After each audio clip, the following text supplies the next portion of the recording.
Pondicherry. Good morning. I'm here with Dr. Ananda, who's at the Ananda Ashram in Pondicherry in India. Good morning, Dr. Ananda. Namaste and good morning from this part of the world where it is just past noon. And thank you so much for joining us. Such a pleasure to be here. Thank you. Such a pleasure. So Dr. Ananda is my yoga teacher's yoga teacher and also a medical doctor in the University Hospital in Pondicherry, where you head up the International Centre for Yoga Research. And you've got many degrees in science and medicine, haven't you? Multiple degrees. Yeah. So,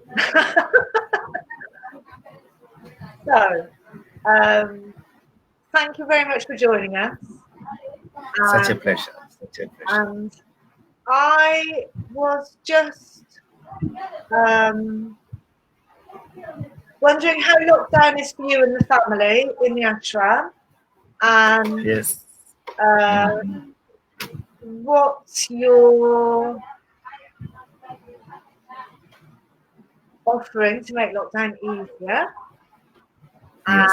And maybe something about the immune system, pranayama, the breath, how the pranayama takes us into the parasympathetic nervous system and calms everything down and is good for our immunity, and maybe something about service and how we can get through this really difficult time in isolation. Yeah. This whole pandemic has been quite an occasion for us to think a lot. And I think one of the most important things that has come out of this whole crisis is the fact that so many of us worldwide are starting to rethink choices we were making in life, and what we felt was essential and what we felt was non-essential. I think it has been a marvelous time for what in yoga we call swadhyaya, or introspectional self-analysis. And initially we were told it would be 21 days. That was April 14th. And then they added it now to May 3rd. Yeah. And we still don't know, on May 3rd, we may be told something else. Yeah. And for the first 21 days of the lockdown, I decided I would work from home. Yes. And so along with my team in the hospital, we were having online sessions. We were doing all our work online. And then April 15th onwards, we started to go back to the office for a limited period of time, because working in a hospital setup, it is essential you also spend time there, though you are not in the front line. Yes. So during this time, one thing that we realized is the ashram itself is like a quarantine center already. Yes. So, as it is, you're already in a special place. There's not much going out or coming in. Yeah. So it's not too different in the sense, though every day Ammaji, my mother, used to go out for a few hours to the press. Now she cannot do that. Yes. And in the afternoons or the evenings, I would go out or the kids would go out. So these things have all got curtailed. Yes. So naturally, there's a lot of pressure because we don't have space. People don't have space to go out. Yeah. Now, in the ashram, we have the physical space, but still, you are meeting the same people, doing the same thing, morning to night. And what I realized, because one of our students from the UK, she was here, a senior student, she just left a few days back to go back to the UK. And on her flight back, a special chartered flight by the UK government, she was meeting all these people who had been in India at the same time. locked up in one room basically Yes. for nearly a month.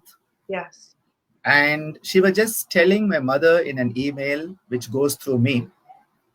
And she was just saying, how lucky we are that in the ashram we have the space, we have the garden, we have the rooftop, and we can take a walk down to the beach once in a while. Yes. So how lucky we are. And each person starts to realize within their own life, yes, we are fortunate compared to so many in the world today. Yeah. And it is easy to say, oh, I couldn't go out shopping whenever I wanted. It's easy to say that, but then to realize there are many who don't have the money to shop. Yes. There are many where there are no shops. And you start to realize even the opportunity to do whatever we are doing, we are blessed. Yeah. It's very easy to complain. And it's not that there are not enough things to complain about. Yeah. But there are. I can make a huge list. Each one of us can make our list.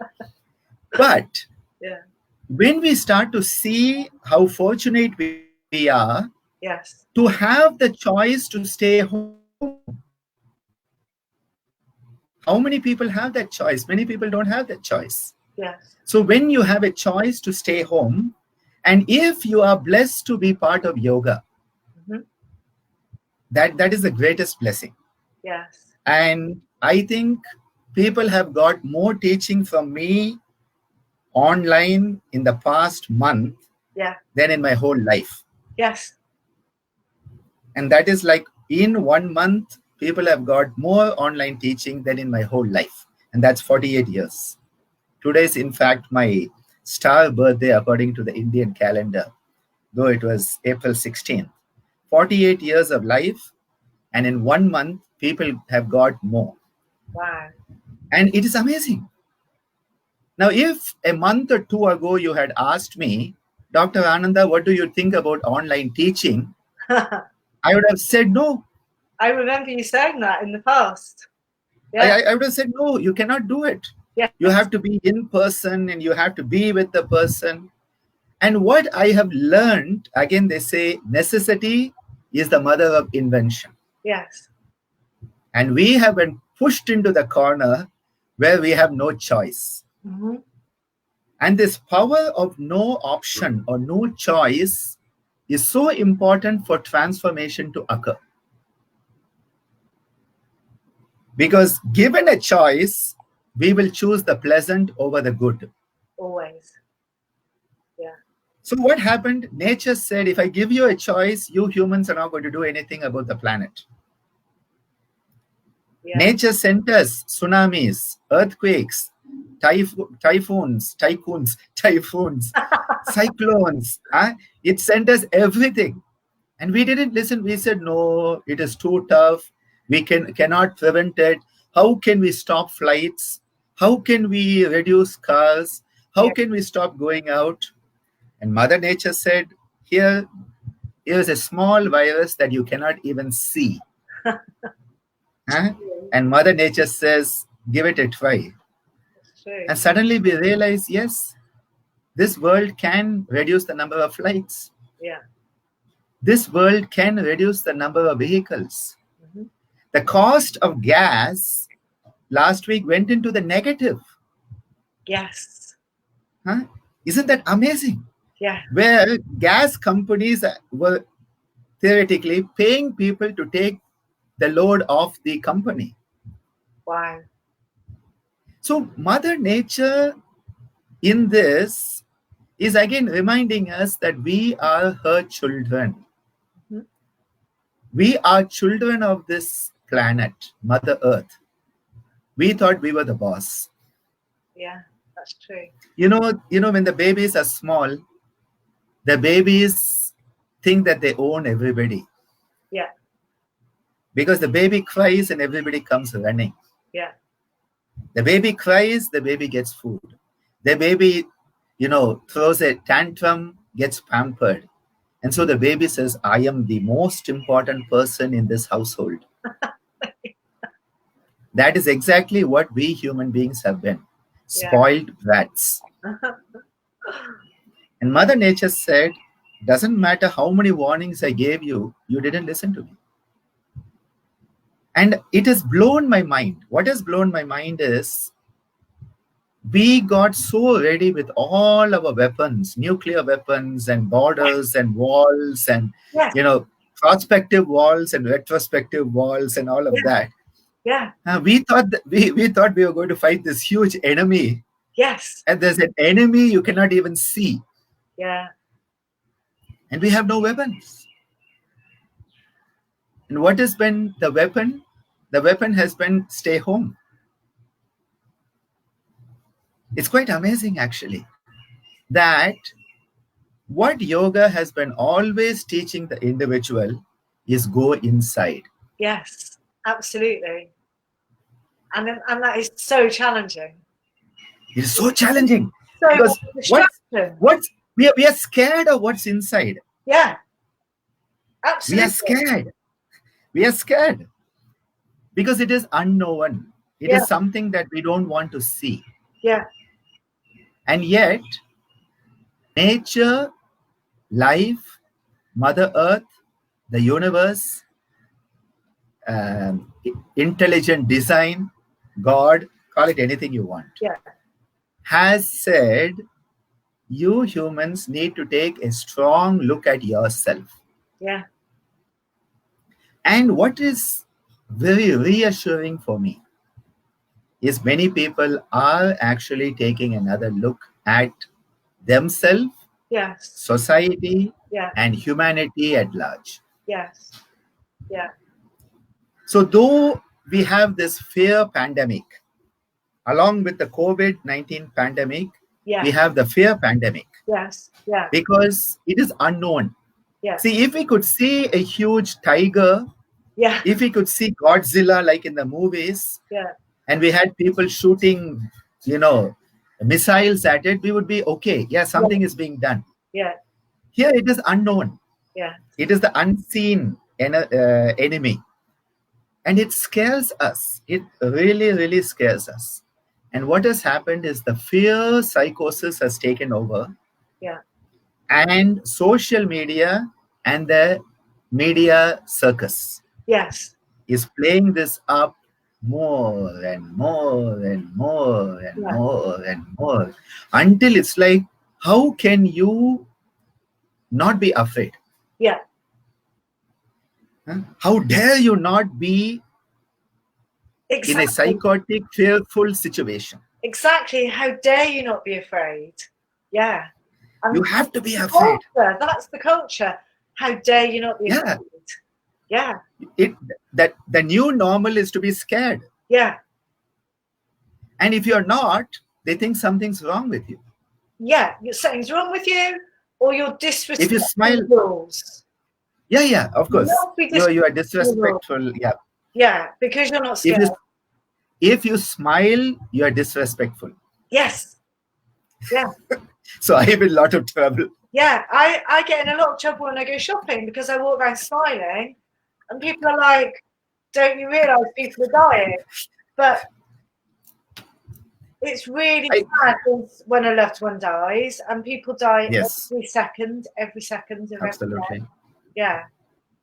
See, it is not that we are underplaying the seriousness of the pandemic. No. But the seriousness of the pandemic will become even more serious if we let fear overtake us. Yeah. Because fear will downgrade our whole immune system. Yes. There is nothing that down regulates the immune system as much as fear does. Because fear is basically a very primitive safety mechanism. It is a safety mechanism built into us from the time we were a single-celled amoeba. And it has driven the human evolution. The whole evolutionary billions of years of evolution of life up to where we are as a human being has been driven by fear, which has helped us stay alive and survive. Yeah. Because survival was the highest virtue. Yes. Till we became humans. Yes.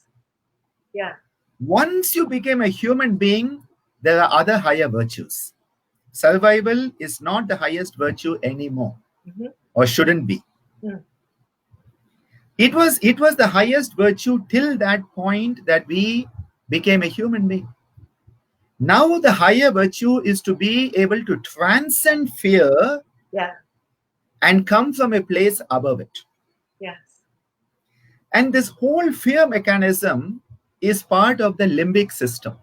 Yeah. And the limbic system basically goes in circles and circles and circles and circles.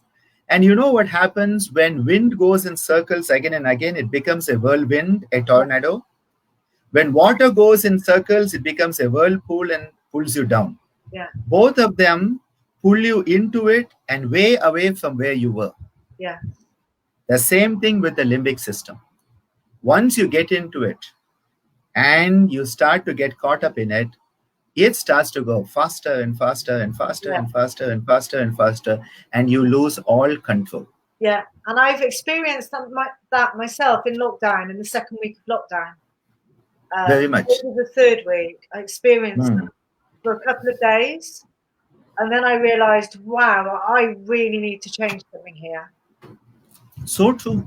Yeah. So true, because if we are not aware of it, and that is the key element of yoga, is to take a metacognitive, objective, discerning view of our own feelings, thoughts, and emotions. Start to understand whether they are valid or not. Because most people, I feel angry, I feel sad. And yoga says, if you feel angry, try to understand why is it you feel angry. Where that anger is coming from. Is that anger justified or unjustified? Is that anger pushing you into something which will be constructive or destructive? Yeah.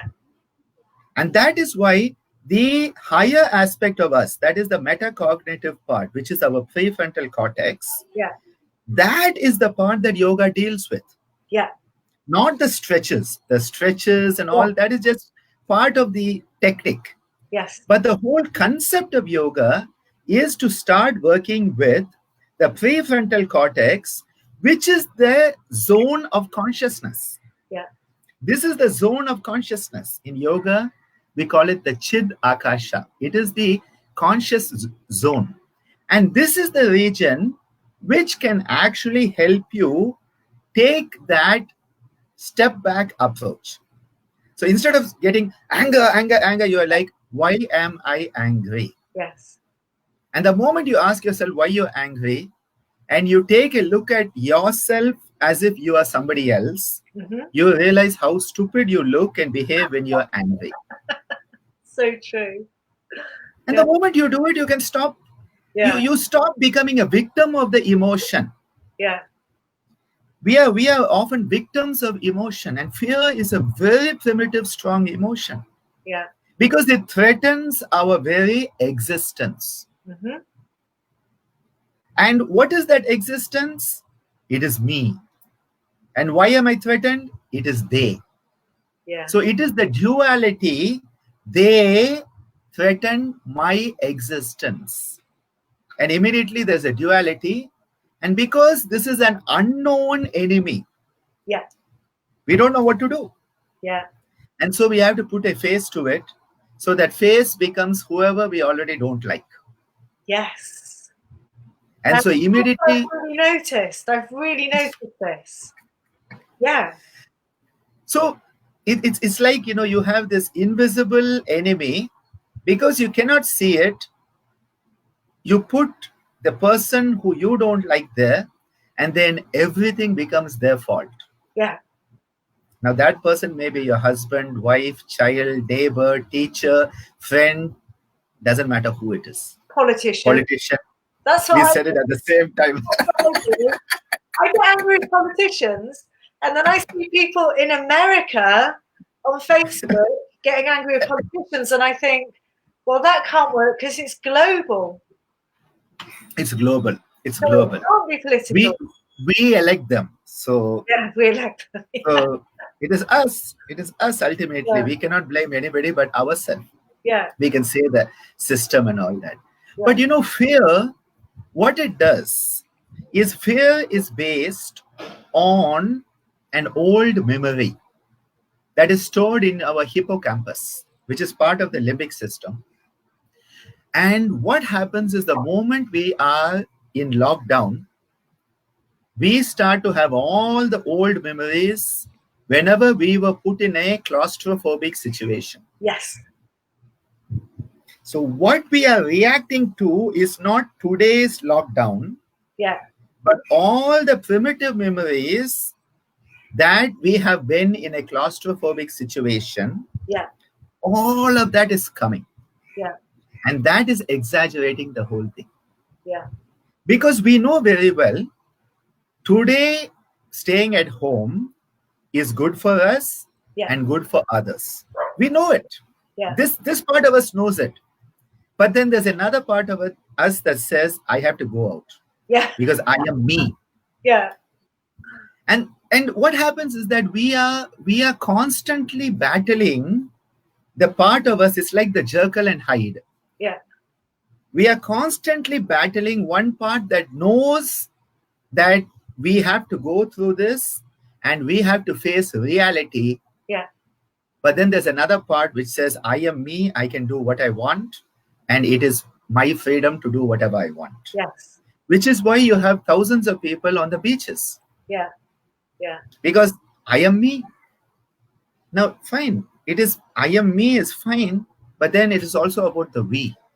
Mm-hmm. And this is why the judicious balance cannot come from the emotionality.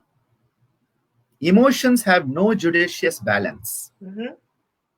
It is only in the prefrontal cortex, the human part of us, that the judicious balance can come.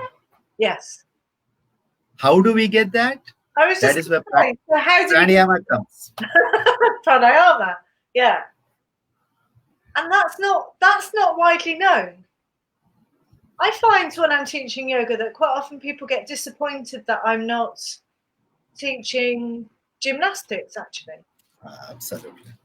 Absolutely. This is an issue where the image that has been put forth for yoga is an image of something that looks like poor man's gymnastics.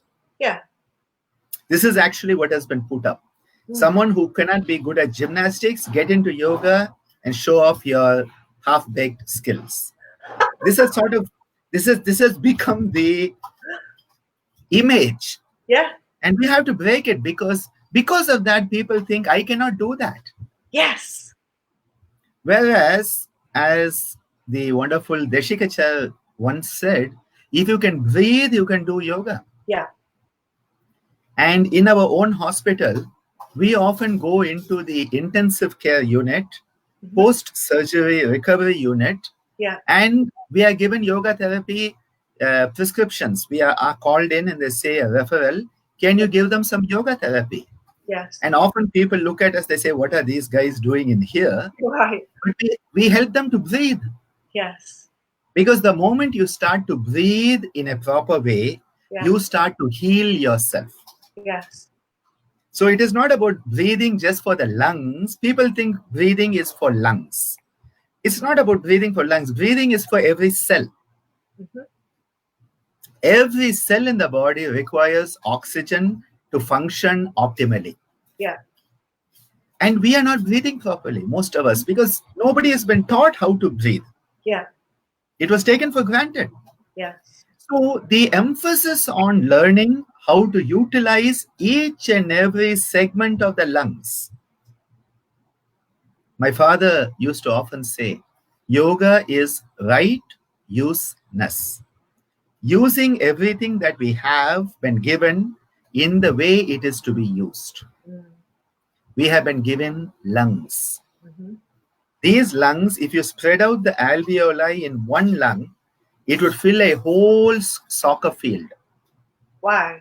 That's the amount of alveoli, there's surface area we have. One football soccer field, and you have two lungs. Two lungs.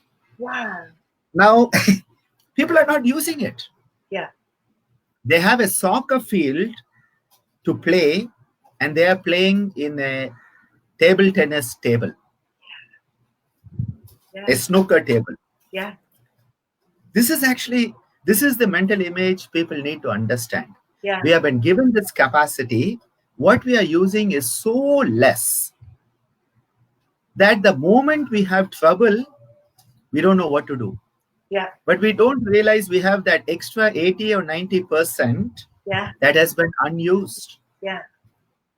And this is why helping people breathe changes the way the body responds, changes the way the mind responds, and changes the way the emotions take over us. Yes. So the key element in this type of crisis situation, it's nice to do the Surya Namaskar. It is nice to do some asanas. Nothing wrong in it. Yeah. I'm not downplaying other aspects of yoga. Yeah. But one of the key elements to be practiced right now is pranayama. Yeah. So I'm just going to say, we aren't familiar with yoga.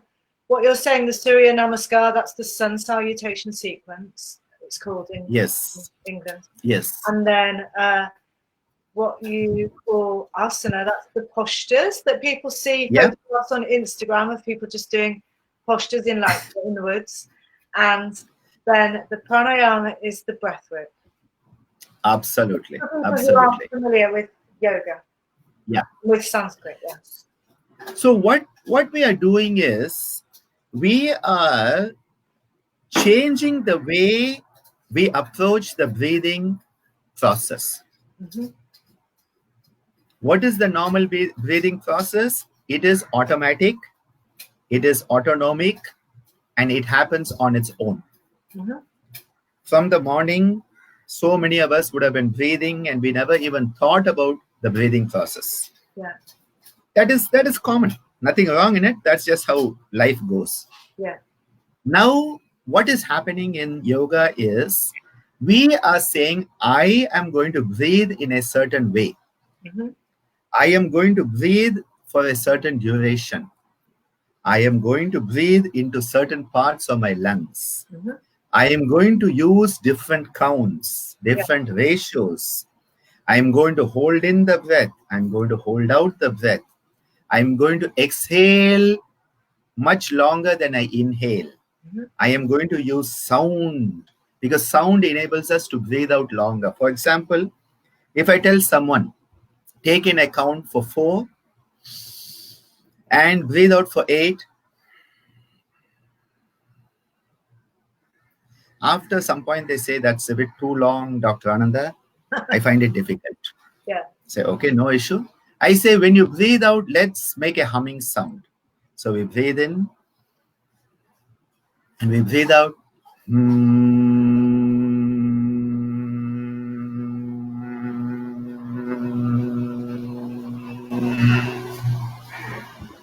And suddenly they're breathing out for 12 counts, 16 counts. Yeah, much longer breath. Yeah. The moment you bring sound into it, we call it nada or vibration. And some people call this vibrational breath therapy, where you use the vibration of sound. And we have a lot of techniques in the Gitananda system where we use sound. We use the sound of ah, the sound of oo, the sound of all of these. But especially this sound, a humming sound with the closed lips. It's a very beautiful sound because it is a sound of satiety, contentment. Whenever someone says, did you have a good meal? Did you have a good time? Is a sound of satiety, of contentment. Yeah. And that is one of the most difficult things for modern human beings is to have contentment. Yeah. Contentment is so elusive in modern times. And we strive to give us contentment. That's the thing, isn't it? That's one of the things that we can't Absolutely. do.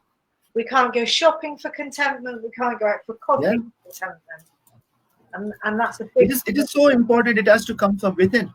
Mm-hmm. And the center that gives us contentment physiologically is the hypothalamus. Mm-hmm. This hypothalamus is actually where you have both. You have appetite and satiety with regard to food. And same thing with thirst also. You feel thirsty and then you feel you've had enough. Yeah. You feel hungry, you feel you've had enough. Both are in the hypothalamus. And it's like the central region of the hypothalamus is where satiety is. And the extremes of the hypothalamus, the lateral regions, are where the hunger is. Yeah. So as you come to the golden mean, the center of balance, satiety comes in. As you move away, you lose the satiety and there's imbalance. And the humming sound works on this area. In fact, there was a very beautiful study many years ago at the National Institute of Mental Health in India, NIMHANS, which is in Bangalore, where they use the Om sound, which is basically a modified humming. When people are worried about the Om being, sort of Indian and Hindu and all that, I say, okay, hum. It's the same. Okay, no issues. The Indian culture saw it as Om. The Christianity saw it as Amen. Yes. Islam saw it as Ameen. Each culture has seen the same sound, perceived it, expressed it differently. That's all. So it's not about any religion or any particular sect. Yeah. It's not sectarian at all. It is universal. Yeah. But the moment you do the humming sound, they use the sound of Om. So, Om.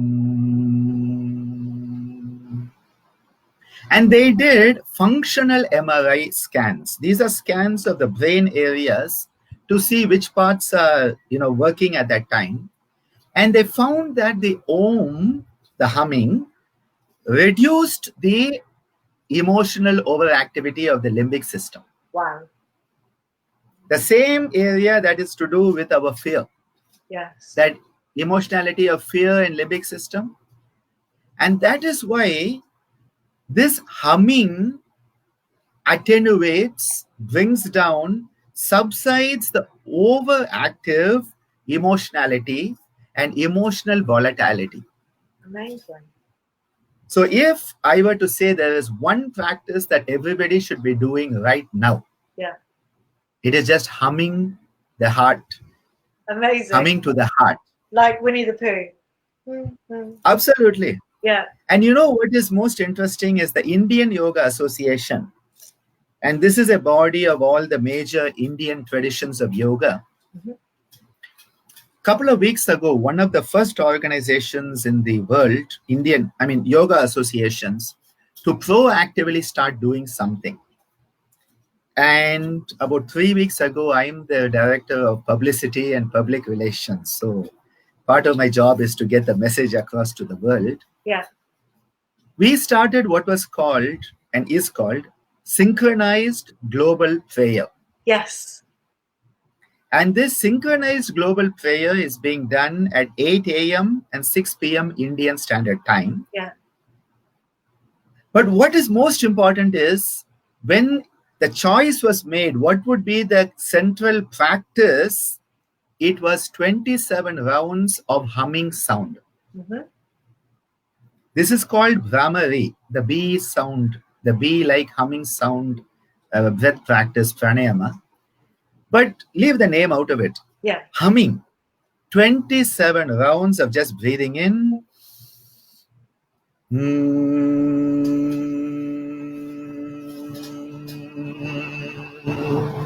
Like those bumblebees. Remember, the bees are the most important persons on this planet, okay? Much more than humans. Yeah. When we are doing this 27 rounds, what are we doing? We are reducing the anxiety. We are reducing the fear. And we are enabling a sense of ease, wellness to come from within. And when that comes, we can face the challenge much better. Yeah. Because we are then a balanced personality. Yes. If I'm trying to take a photograph, I need to be stable. My laptop needs to be stable. Yeah. So you can all see me. If I'm doing this to the laptop all the time, or if I am jumping up and down all the time, the image is not going to be clear. Yeah. Our perspective of the world around us depends on our inner stability. Yeah. If internally we are not stable, our perspective will be clouded. Mm-hmm. And that is why the pranayama, the breathing practices of yoga, are so essential, because normally the brainstem that is in the back of the head right here, yeah, it is the part that keeps us alive. It is the survival instinct part. Yes. And this brainstem enables us to breathe, it enables the circulation to occur, and it enables food to be digested. So basically, circulation, breathing, and digestion, that is all we need as a living being, according to the brainstem. Yeah. You don't need anything else. You don't need music, dance, television, Facebook. All you need is circulation, respiration, and digestion. That's all it's concerned about. And what it does is, every now and then it sends this signal, and this signal makes you breathe at a certain pattern to keep you alive. Yeah. Now suddenly what does yoga say? Use this part. And you start to say, okay, I am overriding autopilot. Yeah. And you are saying, I am going to breathe in this pattern. I am going to breathe in for 4 counts. I am going to breathe out for 6 counts. I decide to hold my breath for 4 counts. I decide to breathe in for 10 counts. I decide to hold in for 10 counts. I decide to laugh. Ha ha ha ha. Wow. Yeah. All of this is here. All of this is right here. Yeah. I am taking control away from the primitive survival instinct mechanisms that just want to keep me alive. And I say, thank you for keeping me alive, but I want to have a life. Mm-hmm. Nice. Yeah. And that is the power of pranayama. Not how much oxygen, carbon dioxide, that's one part of it. The most important part of yoga breathing is that we start to bring in the cortical control. Yeah. The higher consciousness of our own existence overrides the lower survival mechanisms, which include fear. Yeah. Similarly, there's another very interesting thing that I like to tell people. When you make the humming sound, the nasal sinuses are cleared, because a healthy nasal sinus, paranasal sinus is the actual term for the sinuses, which are here, this area, we have them. These sinuses, if they are healthy, have a good amount of NO, nitric oxide. Yes. This nitric oxide is a sign of a healthy respiratory system, especially the sinus. Mm-hmm. And when people have blocked sinuses, sinusitis and rhinitis and all, or chronic rhinosinusitis and all those things, what happens is the nitric oxide levels go down. Mm-hmm. Now, when you do humming, nitric oxide levels go up. Yes. And this is why, again, because this whole pathology of COVID-19 requires us to have a strong respiratory system. Yes. Our respiratory reflexes should be good. The immune system associated with the respiration should be good. The humming is going to enhance the endogenous. It is from inside, not something given from outside, whether it is a cleaning detergent or whether it is a vaccine or whatever is going to be given from outside. Yeah. It is about what comes from within. It is an endogenous nitric oxide. And what does this do? It starts to open up these passages so they are healthy, which means your resistance to the virus. One, you have reduced the fear. That itself will help your immune system be better. Second, you have taken conscious control from the unconscious autopilot.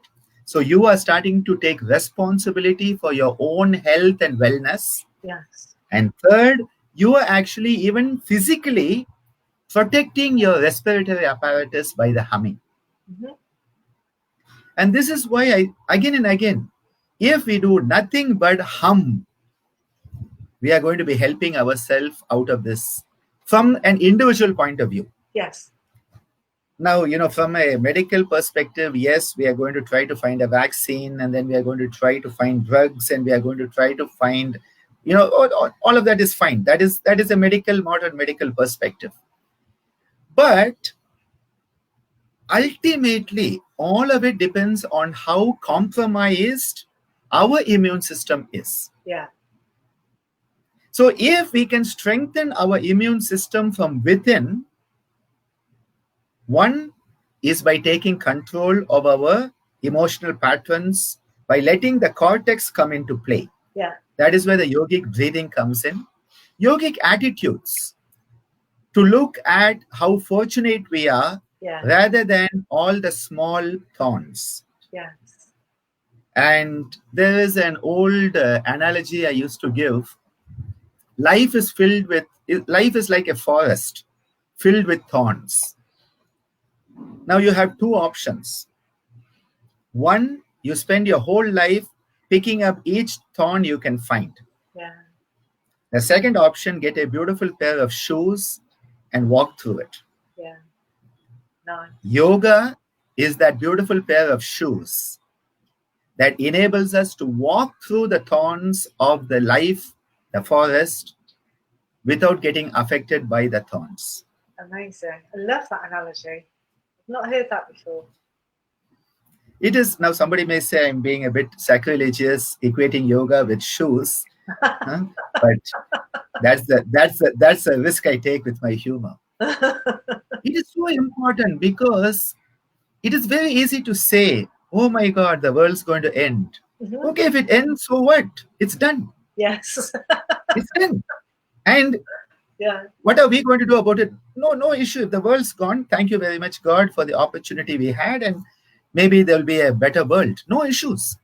But we don't have to keep dying every moment with negativity. Yes. Yeah. It doesn't mean you have a positivity that is fantasy. Yeah. Many people have got into fantasy, and that is also dangerous. Yeah.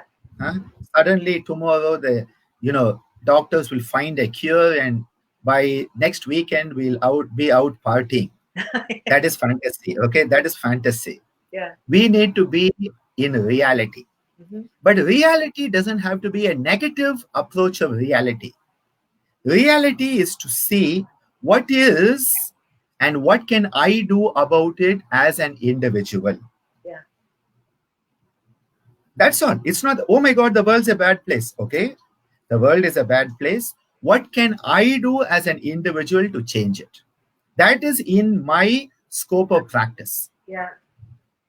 Yeah. And that is why what other people say, what other people do, what other people think is none of our business. Yeah. What we say, what we do, and what we think is 100% our own business. Yeah. And that is the yogic attitude towards this, that we start to focus on the bigger picture. We start to realize that the catalyst of COVID-19 may enable humanity to transform itself into a better version. Yes. The version 2020 of humanity should be a better version. That is what I wish. Yeah. I wish that we start to realize that yes, this planet can be a paradise. Mm-hmm. It can be a paradise if we just do what we are to do. Mm-hmm. But what's happening is greed. Yes.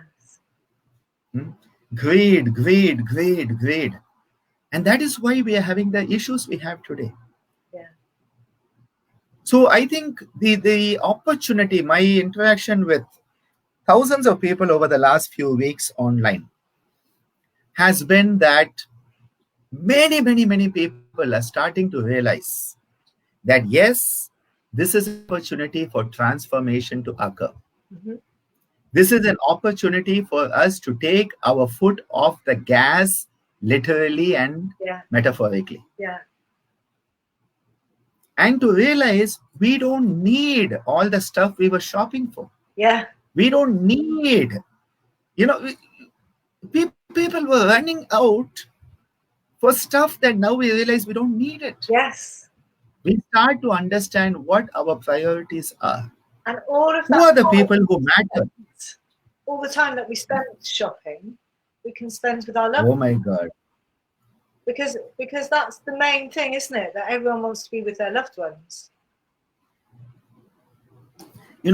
Just imagine how many times people would have been telling each other, oh, I would spend more time with you if only I didn't have my job, if only I didn't have to travel, if only, well, you got your wish. Huh? You got all the time in the world to have your fights now. Yeah, right. Yeah. So the thing is that it is not about us finding a cure for the virus. Yeah, no. That is not our job. There are people on it, and people will do it because that is a certain group of human beings who are focused on it and they are well trained in it. They will do what needs to be done.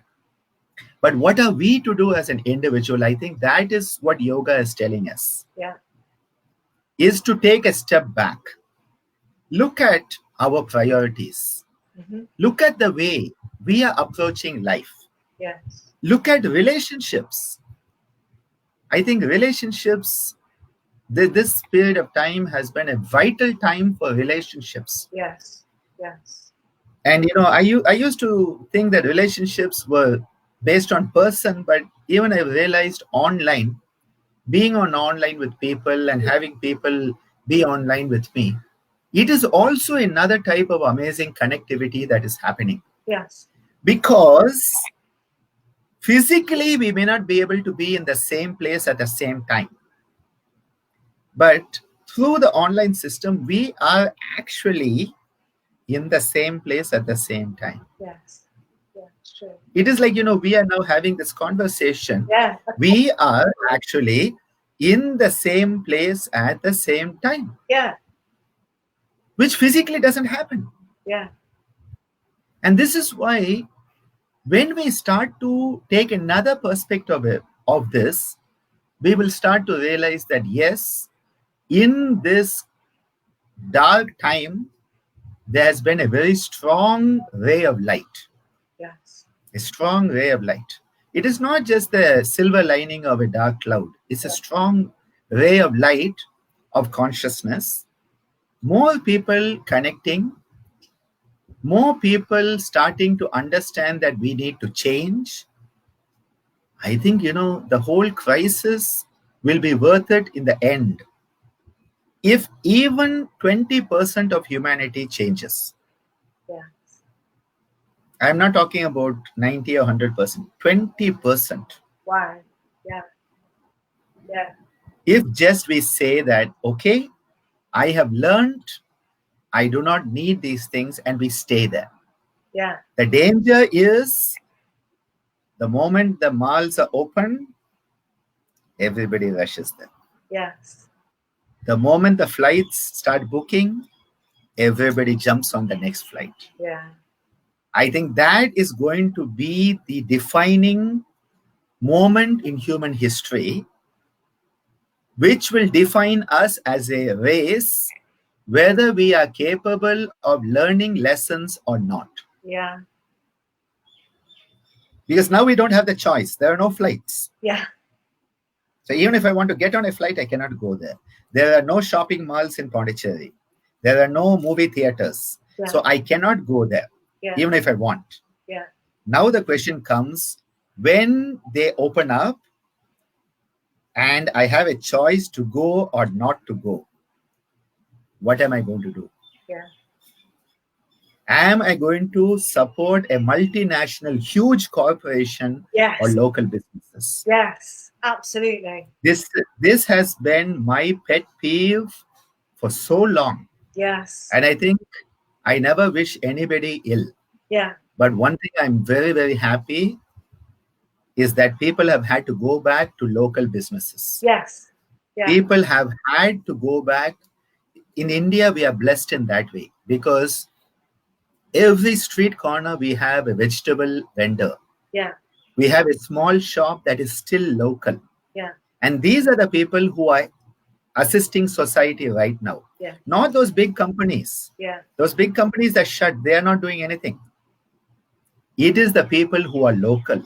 It is the small businesses. Yeah. It is the people who are in the society where we are that who are enabling things to go on. Yeah. And I think if we start to realize that we need to focus on local businesses, small industries, and support the community. There are some things you cannot buy. Okay, fine, get it from Australia, get it from America, get it from Brazil. But if you can get something in your own hometown, yeah, support it. So important. I think this is a transformation that has to come, because we have to realize something is more important than money. Yes. And that is human values. Yeah. Human relationships. Yeah. And supporting one another. We have learned it now happening. Yeah. People are reaching out and supporting each other. Yes. I just hope this can continue. I hope so too. Yeah. I hope so. And there's no way we would have had this conversation without no way. I would never have asked. Absolutely. I was having a beautiful conversation with my yoga brother Kaustubh last night. And for so many years we have been planning. We have to get together and have a conversation, and people should enjoy us talking our heart out and sharing thoughts. It's never happened. Yeah. Now, because of COVID-19, we are doing that. Yes. So I think in one way it shows that human race has this amazing ability to bounce back. Yes. And find solutions. Yeah, incredible resilience. And again, it's individuals finding the solutions. Yes. This is not top down. This is from down up. Yes. Each person is innovating in their own life and finding solutions. Yeah, it's true. And you can see, if you look at this a little bit carefully, I'm actually celebrating my Welsh. Where's my? Yes, you can see my Welsh dragon. I wore it specially for today. I said I'm going to show my solidarity with the Welsh people. Is it St. David's Day today? Oh, okay. I didn't know that. I didn't know that. I don't know. Or are you just wearing it because you've got the Om Yoga studio and... No. Someone gave me this. When I was there, I got this dragon. So I thought, I'll make sure that the Welsh dragon gets its share. Because they'll all be watching for sure in Wales. Sure. Yoga teacher training studio. You have one in Wales, don't you? Yes, our wonderful home studio with Kalavati doing amazing work. Where I train. Kalavati has done some amazing work there. Training. Yes, she's done some amazing work. I have a lot of beautiful family the UK in that way, my yoga family, Kalavati at Cardiff, and then a bit away into the countryside, Jnanadev and Deepika doing their work at the Yoga Satsanga Ashram. Yeah. If you go down to Cornwall, we have Kathy Davis and others. Oh, really? If I go up to London, I have Maxine and Lisa and others there. So it's quite amazing actually that there's this beautiful yoga family who's just being such a wonderful source of joy for me in my life. Yes, yeah, and yoga is a source of joy for me. It has transformed my life, yoga. Yeah, especially doing the 800-hour yoga teacher training, which took me 2 years. 2 years. Mm. It has to be at its own speed. Yeah. I always tell people, natural growth has to be slow and steady. Yes. And if something is rapid, be careful. Yeah. Because the only rapid growth in human body is cancer. Yeah, it's true. So I think slow and steady is so good, because yoga is not about learning facts and figures. No. Yoga is not about learning techniques. Yoga is about those experiencing the technique come alive in us. Yeah. So for that to happen, it will take time. There's no shortcut to it. Yeah. It is like you put a plant in the garden. That plant has to grow at its speed. You cannot say that, no, I order you to grow tomorrow morning. That's Monsanto and the other agencies who want that to happen. Yeah. Yogic growth has to be slow and steady, and it's sustained. Yeah. It's sustainable. Yeah. And for those, and that is why slow food, slow yoga. Slow yoga. And for those of us who aren't out working, yoga is a wonderful resource, really. Yes. Yeah. Well, thank you. Thank you so much for your time, and it's so wonderful to see you. It's been an amazing time, and I hope that anybody who's watching has also got something out of it. Yeah. And again, yoga is that which unites. Yoga is that which brings us together as an individual, and again brings individuals together as a happy, healthy, hopefully wise society. Yeah, lovely. So thank you. May all of that manifest, and wherever you are, may everybody be blessed, be safe, be happy and healthy. Thanks. Thank you so much. Thank you. So good to talk to you. Have a great rest of the weekend with your family. Bye-bye. Namaste. Bye. Namaste. Bye.